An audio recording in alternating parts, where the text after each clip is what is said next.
जय जगन्नाथ। जय जगन्नाथ। ओडिशार सबू भाइयों भौणी मानको मोर नमस्कार एवं जुहार।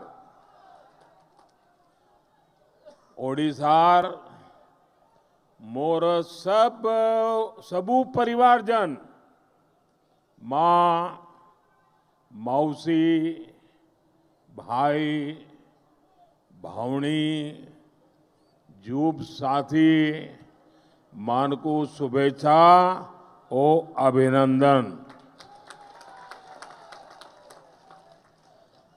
5 दिन पहले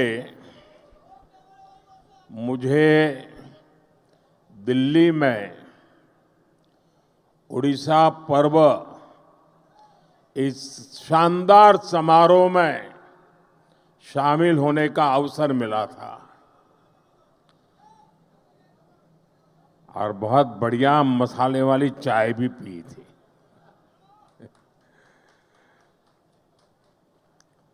और मैंने धर्मेंद्र को जरा डांटा था।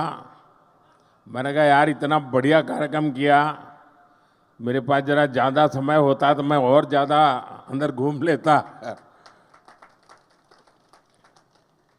शानदार कार्यक्रम था जी। ओडिशा पर्व में उड़िया विरासत और गौरव के वो भव्य दर्शन, उड़ीसा के लोगों का स्नेह और अपनापन, वो मेरे लिए बहुत ही यादगार पल है। आज मुझे बाबा लिंगराज की पावन धरती पर आने का सौभाग्य मिला है। मैं इस एकाम्र क्षेत्र को प्रणाम करता हूं। मैं महाप्रभु जगन्नाथ के चरणों में प्रणाम करता हूं। साथियों, यहां एयरपोर्ट पर ही इतनी संख्या में आपका आना, उड़ीसा के लोगों का आना, और मुझे तो इसका एंड दिखता ही नहीं है, लोग ही दिखते हैं।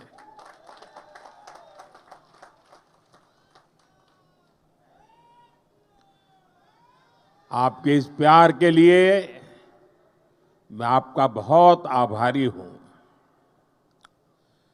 और मैं देख रहा हूं कि एक उमंग, ऊर्जा आपके चेहरों पर, खुशी, चमक,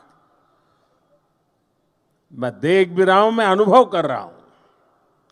और ये चमक बता रही है कि महाराष्ट्र चुनाव के नतीजों ने, हरियाणा के चुनाव के नतीजों ने, और इन दिनों देश भर में जो उपचुनाव हुए उससे जो नतीजे आए हैं, पूरे देश में कैसा विश्वास भर दिया है, ये मैं आपके आंखों में देख रहा हूं।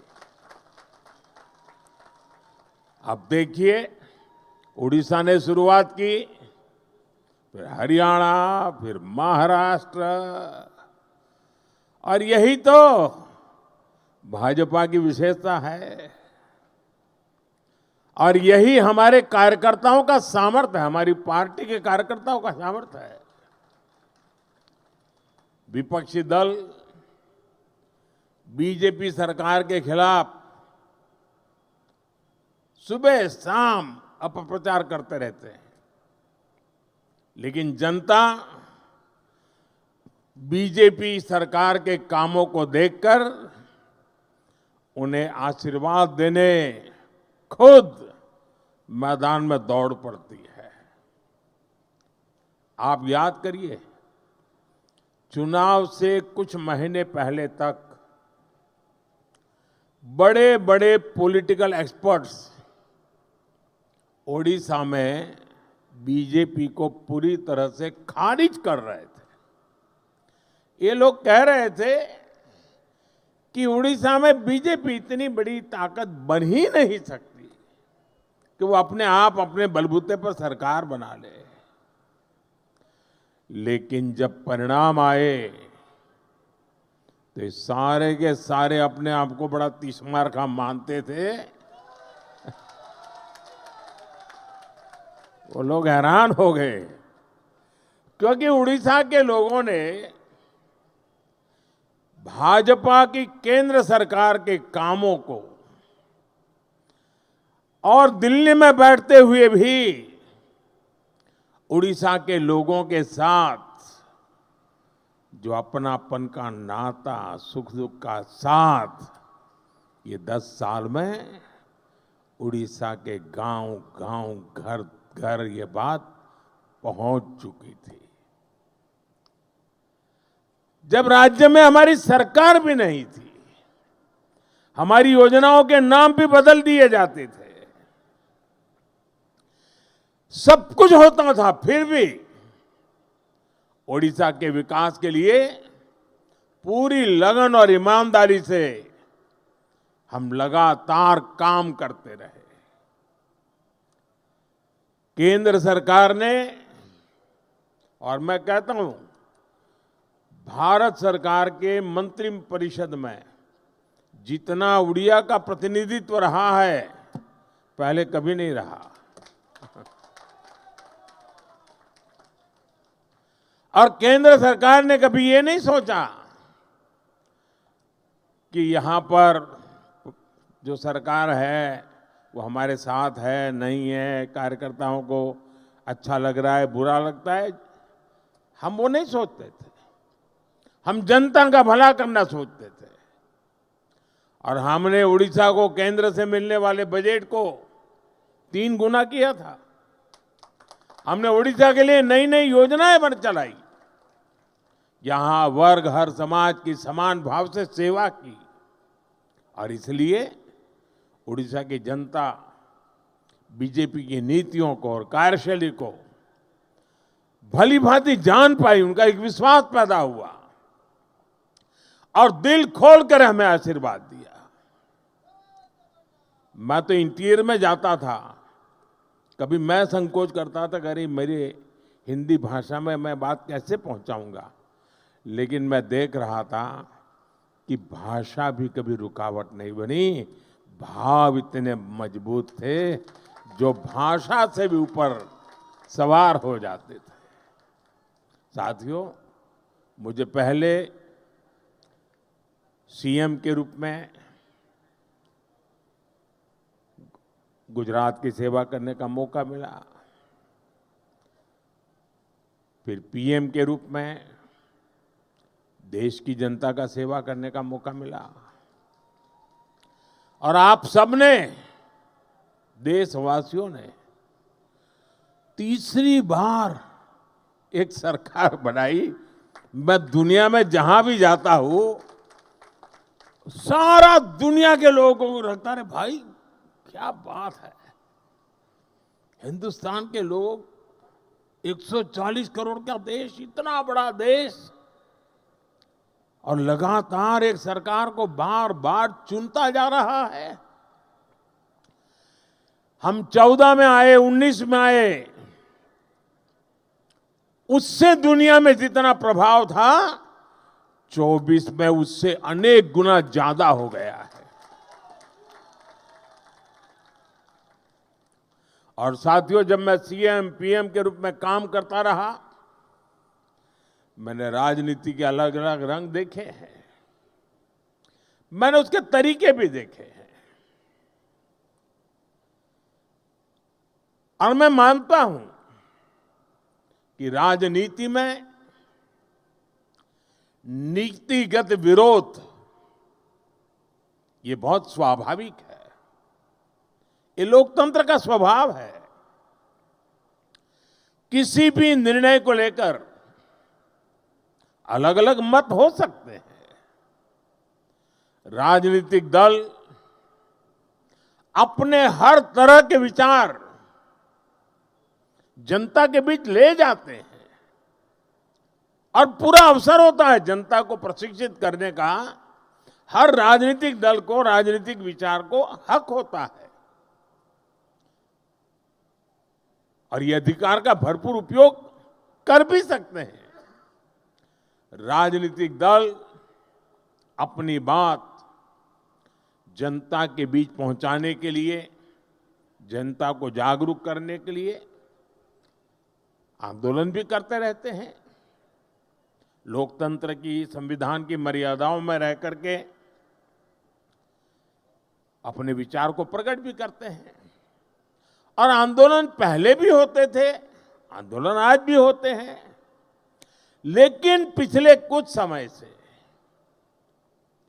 एक बहुत बड़ा बदलाव आप सभी महसूस कर रहे होंगे।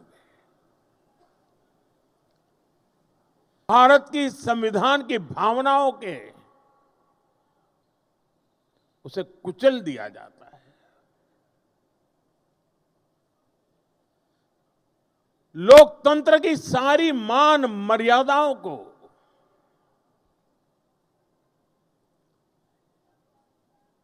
अस्वीकार किया जाता है।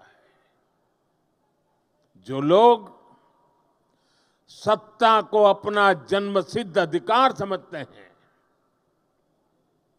उनके पास केंद्र की सत्ता पिछले एक दशक से वो खो चुके हैं। और पहले दिन से देश की जनता किसी और को आशीर्वाद दे, इसका गुस्सा जनता के ऊपर भी है। इस स्थिति ने उनके अंदर इतना गुस्सा भर दिया है कि वो देश के खिलाफ साजिश करने में जुटे हैं। ये लोग अपना गुस्सा जनता पर ही निकालने लगे हैं। देश को गलत दिशा में ले जाने के लिए उन्होंने लोगों को गुमराह करना शुरू कर दिया।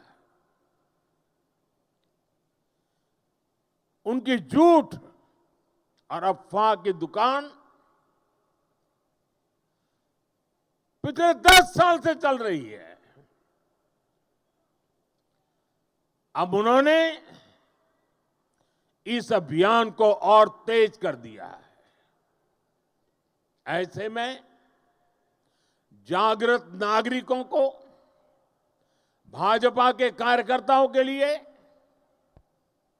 जो देश को प्यार करते हैं उनके लिए, जो संविधान का सम्मान करते हैं उनके लिए, जो लोकतंत्र को जीते हैं उनके लिए,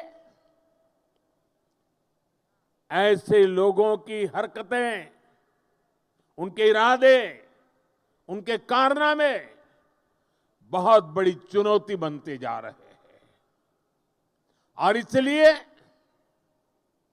मैं सभी देशवासियों से कहना चाहूंगा, लोकतंत्र के प्रति समर्पित हर कार्यकर्ता को कहना चाहूंगा, हमें हर पल सतर्क रहना है और लोगों को जागरूक करते रहना है। हमें हर झूठ को बेनकाब करना है। सत्ता के ये भूखे लोग जनता से सिर्फ झूठ बोलते आए हैं। जब इनका एक झूठ लोगों पर काम नहीं करता, तो उससे बड़ा दूसरा झूठ गढ़ते हैं। ये अपने कार्यकर्ताओं को भी झूठा दिलासा देने के लिए यही कर रहे हैं। आप भी तो देखते होंगे ना, 2019 में जो चौकीदार उनके लिए चोर था, 2024 में आते आते वो ईमानदार हो गया और एक बार भी चौकीदार को चोर को गाली नहीं पड़ी। इनका मकसद सिर्फ यही है कि किसी तरह देश की जनता को गुमराह करके सत्ता पर उनका कब्जा हो, ताकि देश आजाद हुआ तब से आज तक जो लूट चलाने वाला गिरोह है, अलग अलग नकाब पहन करके निकला हुआ एक गिरोह है, उसको देश की जनता को लूटने का एक मौका मिल जाए। साथियों, आज केंद्र की भाजपा सरकार उड़ीसा के गौरव को, उड़ीसा को बड़ी प्राथमिकता दे रही है।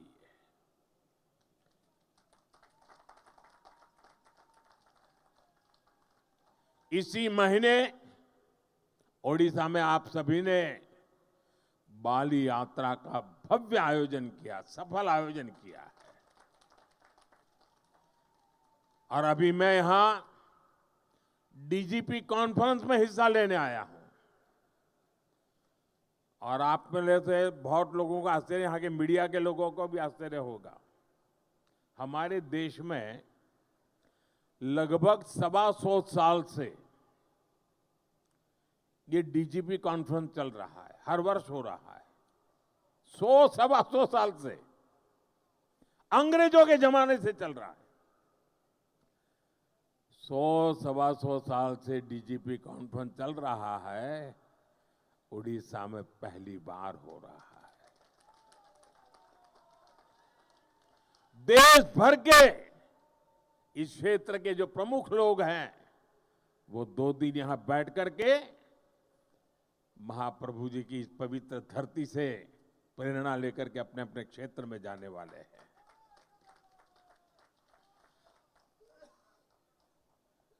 अभी तो डीजीपी कॉन्फ्रेंस है, अभी 4 दिन के बाद 4 दिसंबर को यहां पर नौसेना दिवस का अवसर इस बार पुरी में ऑफ डेमो 2024 का आयोजन हो रहा है।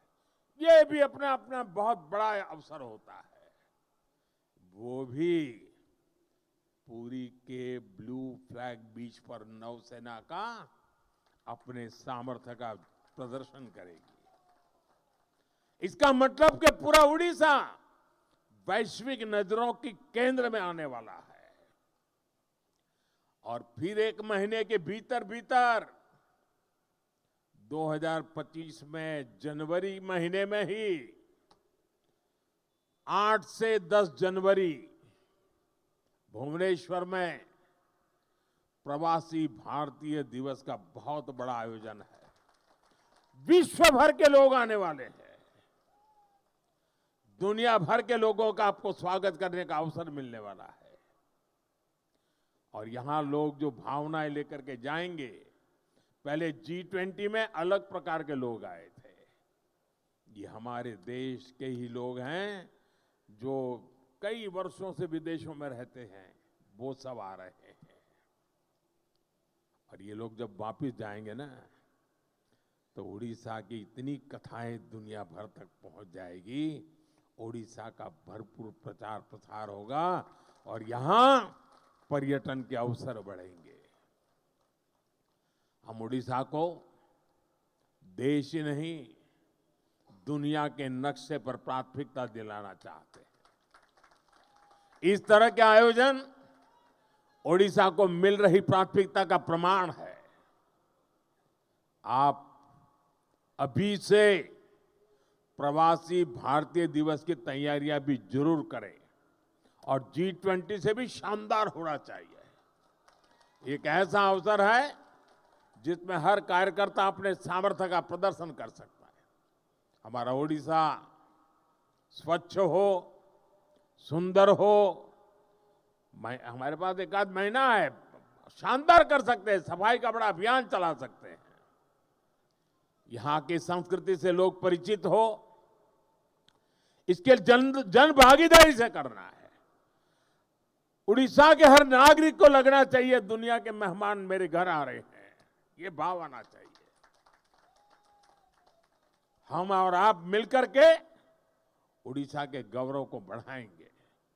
साथियों, उड़ीसा में डबल इंजन की सरकार बनने के बाद यहां हर सेक्टर में विकास ने नई गति पकड़ ली है। उड़ीसा में एक साथ हजारों करोड़ के इंफ्रास्ट्रक्चर परियोजनाओं पर काम शुरू हुआ है। सरकार की कल्याणकारी योजनाओं का फायदा हर वर्ग को मिलना शुरू हुआ है। खेल हो, शिक्षा हो, पर्यटन हो, हर क्षेत्र में ओडिशा ने जो रफ्तार पकड़ी है वो अभूतपूर्व है। ओडिशा के शहरों में आधुनिक सुविधाएं, नई नई सुविधाएं जोड़ी जा रही है और राज्य की भाजपा सरकार यहां स्टार्टअप इकोसिस्टम डेवलप करने पर फोकस कर रही है। नौजवानों का उज्जवल भविष्य का शिलान्यास हो रहा है। राज्य की धरोहर को समृद्ध बनाने का अभियान भी तेज गति से चलाया जा रहा है। मिशन पूर्वोदय से भी उड़ीसा का विकास की नई रफ्तार पकड़ रहा है। जब इंफ्रास्ट्रक्चर बेहतर होगा तभी यहां की खनिज संपदा, यहां के समुद्री तट औद्योगिक अवसरों में बदलेंगे। साथियों, नए उद्योग प्रदेश में आए, इसके लिए सरकार द्वारा सही नीतियां और सही नीयत की भी जरूरत होती है और जो आज देश और दुनिया के लोग अनुभव कर रहे हैं भाजपा की सरकार बनने के कारण। और ये काम उत्कर्ष उत्कल अभियान के जरिए हो रहा है। उड़ीसा को नए निवेश के लिए तैयार किया जा रहा है। यहां नए उद्योग लगेंगे, नए अवसर बनेंगे, युवाओं को रोजगार मिलेगा। युवा बड़े बड़े अवसरों के लिए तैयार हो, उनके सामर्थ्य का सही इस्तेमाल हो, इसके लिए शिक्षा व्यवस्था में भी बड़े परिवर्तन की जरूरत है। इसलिए भाजपा की सरकार आते ही हमने राज्य में राष्ट्रीय शिक्षा नीति को पूरी तरह लागू किया। ओडिशा में स्कूलों के लिए पीएम श्री योजना और हायर एजुकेशन के लिए पीएम उषा योजना को भी लागू किया है। भाइयों बहनों, एक और हम भविष्य निर्माण की दिशा में आगे बढ़ रहे हैं। दूसरी ओर उड़ीसा को जन कल्याणकारी योजनाओं का भी लाभ मिल रहा है। उड़ीसा के लाखों गरीब परिवारों को पक्का मकान देने का अभियान तेजी से आगे बढ़ रहा है। हर घर तक पानी पहुंचाने के लिए हमारी सरकार मिशन मोड में काम कर रही है। गरीबी के खिलाफ लड़ाई, गरीब के जीवन स्तर को बेहतर बनाने के प्रयास और पूरी ताकत से तेज किए गए हैं। साथियों, उड़ीसा के लोग हमारी सरकार आने के बाद एक और बड़ा अंतर देख पा रहे हैं। हमारे मुख्यमंत्री मोहन चरण मांझी जी आज उड़ीसा के अलग अलग हिस्सों का दौरा कर रहे हैं। उड़ीसा को पहली बार गांवों में पता चलता है कि मुख्यमंत्री गांव में भी कभी आते हैं। जनता से जुड़ना और जनता के बीच जाकर उनकी समस्याओं को समझना, यही भाजपा की परंपरा है, भाजपा की संस्कृति है। साथियों, बीजेपी की सरकारें इतनी सफल इसलिए होती है क्योंकि हमने इस देश की आधा आबादी महिलाएं, उनके विकास पर भी उतना ही तवज्जो दिया है, उतना ही महत्व दिया है। ओडिशा में भी हमारी सरकार बनते ही माताओं बहनों के लिए कई बड़े कदम उठाए गए हैं। माता सुभद्रा का आशीर्वाद लेकर हमने सुभद्रा योजना शुरू की। ये योजना महिला सशक्तिकरण की पहचान बनेगी। जब हमारी माताएं बहनें आर्थिक रूप से सशक्त होगी तो राज्य की अर्थव्यवस्था में उनका योगदान बढ़ेगा। मुझे खुशी है कि बीजेपी के प्रयासों से ओडिशा की आदिवासी बेटी द्रौपदी मुर्मू जी आज देश की राष्ट्रपति है। इससे पूरे देश के आदिवासी समाज का गौरव बढ़ा है। मुर्मू जी के देश के सर्वोच्च पद पर आसीन होने से हर वर्ग की बेटियों में आत्मविश्वास बढ़ा है। एक आदिवासी बेटी की यात्रा आने वाली कई पीढ़ियों तक प्रेरित करेगी। साथियों, ओडिशा में जनजातीय कल्याण के लिए कई महत्वपूर्ण कदम उठाए गए। ओडिशा के 13 आदिवासी समुदायों को पीएम जनमन योजना का लाभ मिल रहा है। आदिवासी बच्चों की पढ़ाई बीच में न छूटे, इसके लिए उनके घर के पास ही स्कूल की सुविधा देने का प्रयास किया जा रहा है। उड़ीसा के आदिवासी बहुल इलाके में एकलव्य मॉडल आवासीय स्कूल खोले गए हैं। साथियों, चुनाव के समय मोदी ने आपको कहा था कि जो गारंटी मैं दूंगा उसे तेजी से पूरा किया जाएगा। आज उड़ीसा में हमारी सरकार हर गारंटी को पूरा करने के लिए काम कर रही है। अब उड़ीसा में धान की खरीदारी 3,100 रुपये प्रति क्विंटल में की जा रही है। इसके लिए राज्य सरकार के बजट में 5,000 करोड़ रुपए की व्यवस्था की गई है। पिछले हफ्ते राज्य सरकार ने बरगढ़ जिले से बढ़ी हुई दर से धान खरीदना शुरू कर दिया है। इसी तरह हम अपनी हर गारंटी को तेजी से पूरा कर रहे हैं। इसलिए मैं फिर कहूंगा, मोदी की गारंटी यानी गारंटी पूरी होने की गारंटी। साथियों, हम हमारे संकल्पों को पूरा करेंगे, विकसित ओडिशा के लिए काम करेंगे और मैं आपका उत्साह और उमंग देख रहा हूं। जो सपने लेकर के हम चले हैं उसके लिए मेहनत में कोई कमी नहीं करेंगे रखेंगे। आप सब यहां आए, इसके लिए मैं एक बार फिर आप सबका आभार व्यक्त करता हूं। दरअसल तो मैं एक आज सरकारी मीटिंग के लिए आया हूं, लेकिन हमारे धर्मेंद्र जी वगैरह ने तय किया कि नहीं हम तो चाहते हैं, तो मुझे अच्छा लगा। आप सबके दर्शन करने का मुझे मौका मिल गया। आप सबका बहुत बहुत धन्यवाद।